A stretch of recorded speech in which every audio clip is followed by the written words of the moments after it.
It is now my honor and pleasure to give the floor to His Excellency Alexander Schallenberg, Federal Minister for European and International Affairs of Austria.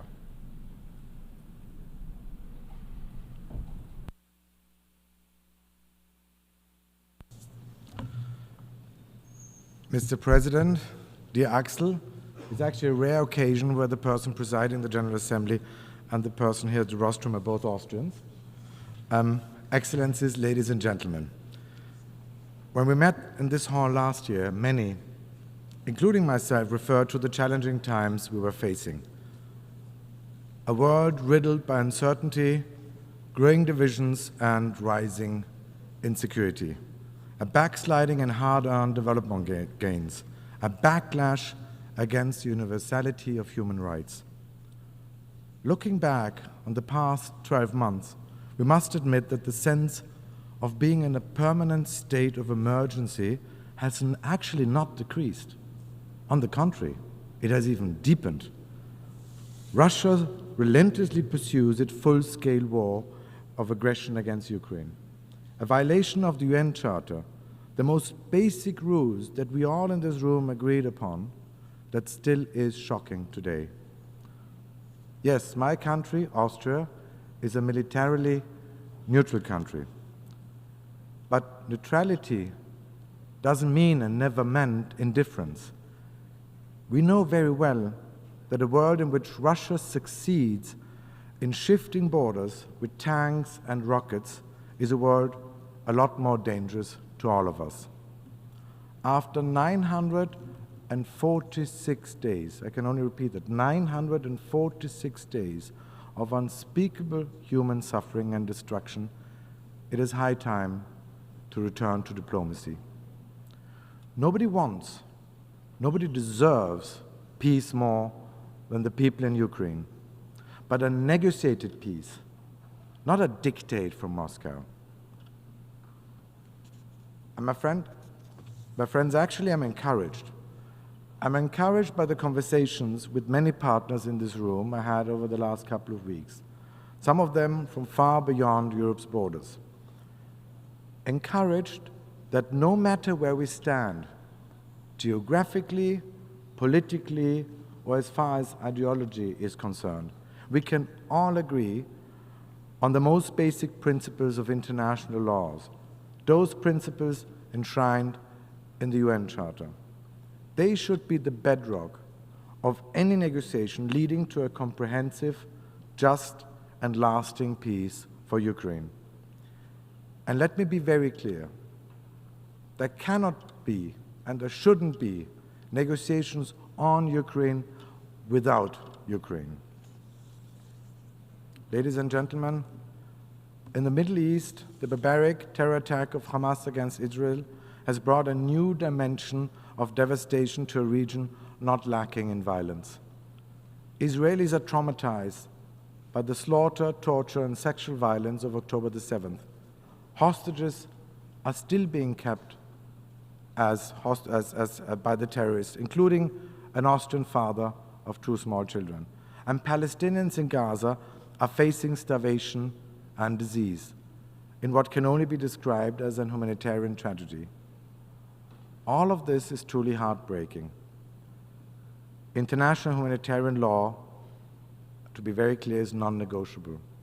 It applies everywhere, at all times, for everybody. The protection of civilians has to be and must be paramount. We need a ceasefire. We need a ceasefire to get the hostages out of Gaza and humanitarian aid into Gaza, and we need this ceasefire now.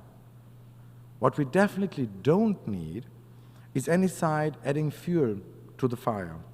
It is wishful thinking to believe that the full-scale escalation between Israel and Hezbollah could be controlled. The result would be a firestorm engulfing the whole region and beyond. And in the end, everybody would lose. I still believe that there are enough reasonable voices and forces in the region wanting to work towards a political solution, a lasting political solution. a solution enabling us to continue with the normalization between Israel and the Arab world, a solution where we can finally realize the two-state solution. In my eyes, the only feasible and imaginable solution allowing Israelis and Palestinians to live side by side in peace and security. Other crisis hotspots are equally disastrous, but they get too little public attention. In Sudan, famine looms for millions of people, but the generals care more about power than their own people. While in Haiti, stabilization is slow to come after a total collapse of the state. Amidst all of this, humanity itself is facing fundamental questions with accelerating climate change, environmental disasters, and the rise of artificial intelligence. Dear colleagues, there's no sugarcoating it. We are living in times of uncertainty, compounded by rising political, economic, and ideological tensions. We see shifts and cracks, bilaterally, regionally, and on multilateral level. I recently came across a statement that is very simple, but it is true. In the past, we actually believed that we knew our future. Well, my friends, this bubble of wishful thinking has burst once and for all. The pendulum is swinging from global integration towards global fragmentation. Isolation, protectionism, nationalism are on the rise, as zero-sum mentality is spreading, tempting us to divide partners and countries into either you're with me or you're against me, or even into ghosting or canceling others, as if foreign policy worked like social media.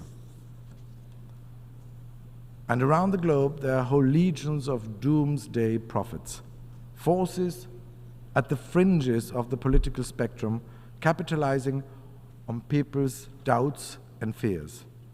The business model is quick fixes and apparent easy answers.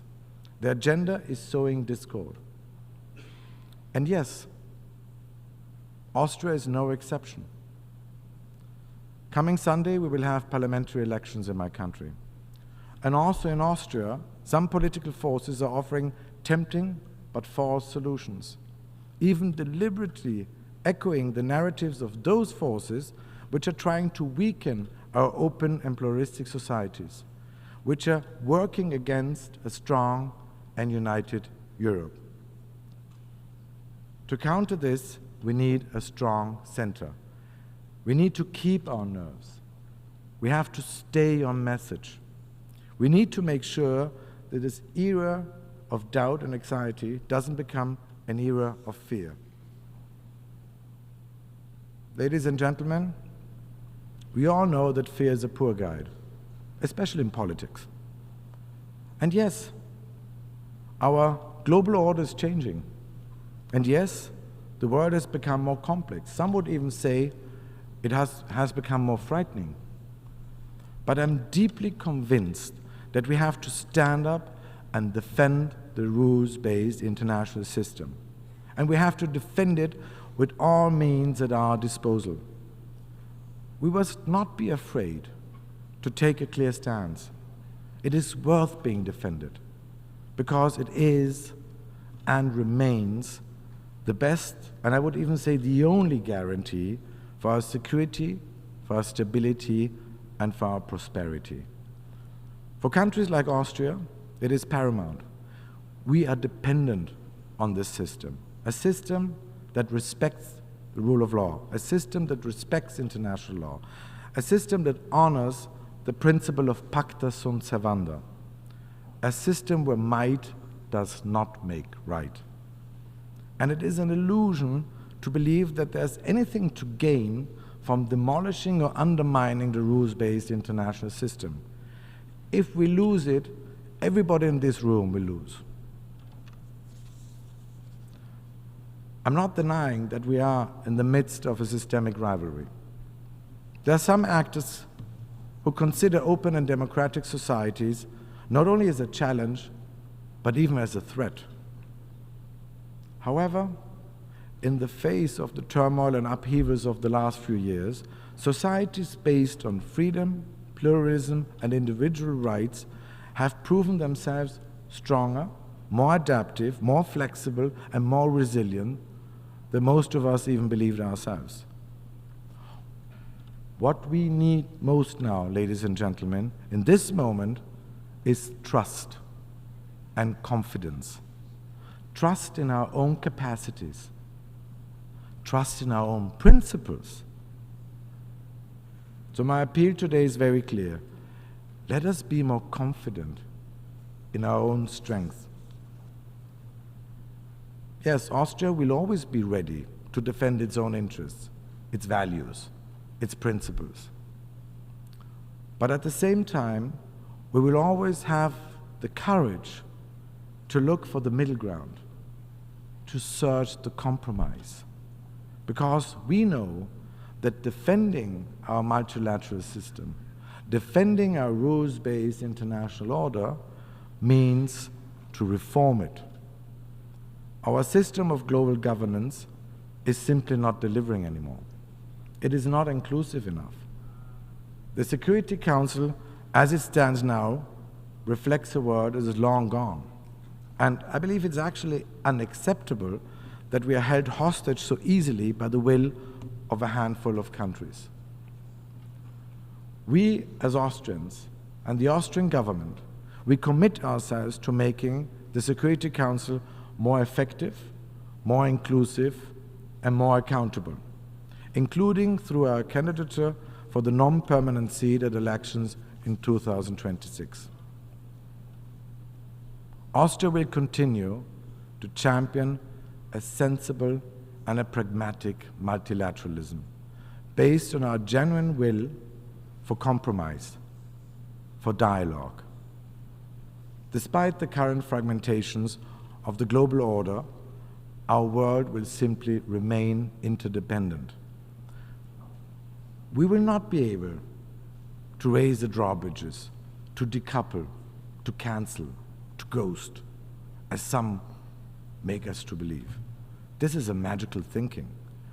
We need to face the challenges and complexities of our times head-on and together, with a healthy dose of realism and more confidence in our own capacities, principles, and strength. Thank you very much.